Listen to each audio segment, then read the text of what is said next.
Welcome back, Vancouver College Science Club members. As you all know, my name is Marco Bajtek, and after what may have seemed like an eternity, your favorite club is finally back. Now that we have transitioned to YouTube due to the new school schedule and guidelines, you will be able to go back and see all past clubs with the scroll of your mouse. But first, we are going to introduce today's riddle. Of course, now that Science Club is online, the rule for riddles from now on is simple.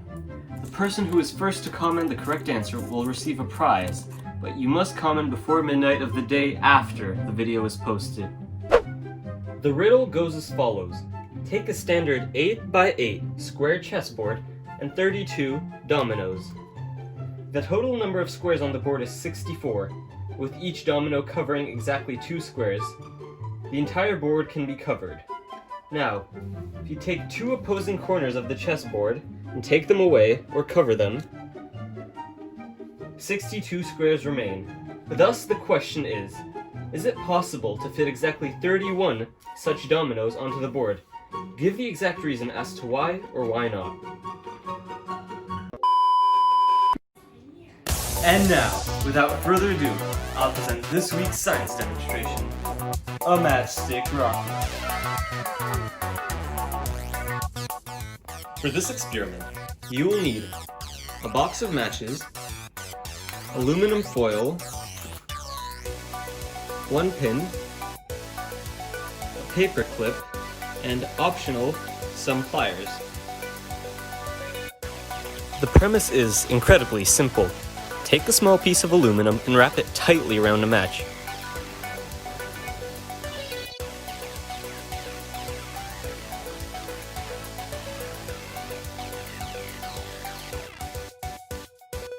In order to let a little air in, make a small opening using a pin. When you have finished doing that, take a paper clip and bend it in such a way as to make a stand for your match. Be sure to take extra precaution during the wrapping process. It is the key to your experiment's success, as seen by these here failures.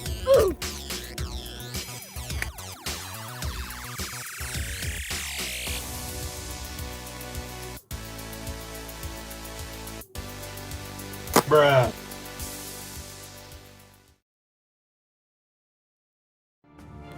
When you are ready for takeoff, aim your match rocket away from any people or possibly flammable objects, and hold a lit match directly underneath the tip of the aluminum covered match.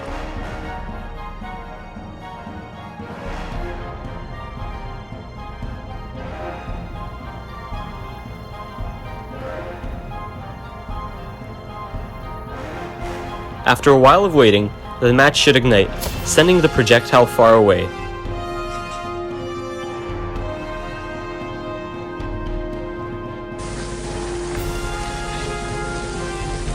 Ladies and gentlemen, we got him.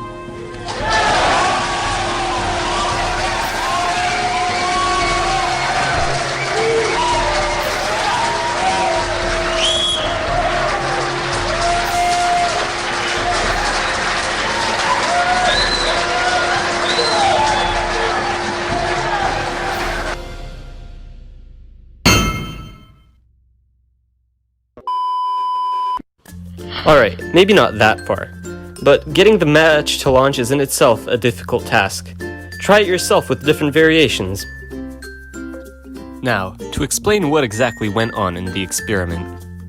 To create a fire, 3 things are required: heat, fuel, and oxygen. The heat, of course, is supplied by the match, which had been previously lit by a reaction between friction and white phosphorus on the matchbox. This is due to white phosphorus's property of igniting at 30 degrees Celsius when in contact with air. The fuel for this demonstration was the sulfur in the match, which, when in contact with the oxygen supplied by the hole and a high enough temperature, will produce sulfur dioxide. From there, the reaction expands the air around it and releases smoke, increasing the pressure on the inside of the foil, propelling the match forward. This in turn showcases Newton's third law of motion, where for every action there is an equal and opposite reaction, as well as Newton's second law, where the force of an object is equal to its mass multiplied by its acceleration. When the match ignites, it creates smoke which exits through the hole in the back. The action, while the other side of things, the match with the aluminum shooting off forward, is the reaction. And there we have it, people. We hope you enjoyed this first ever rendition of Science Club online. This, of course, all wouldn't have been possible without our lovely editor, Richard He.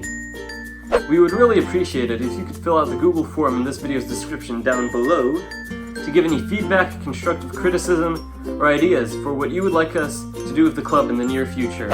Again, if you would like a chance at winning this week's prize, you have to be the first person to correctly write the answer in the comments below. Once again, thank you, and we'll see you in the near future.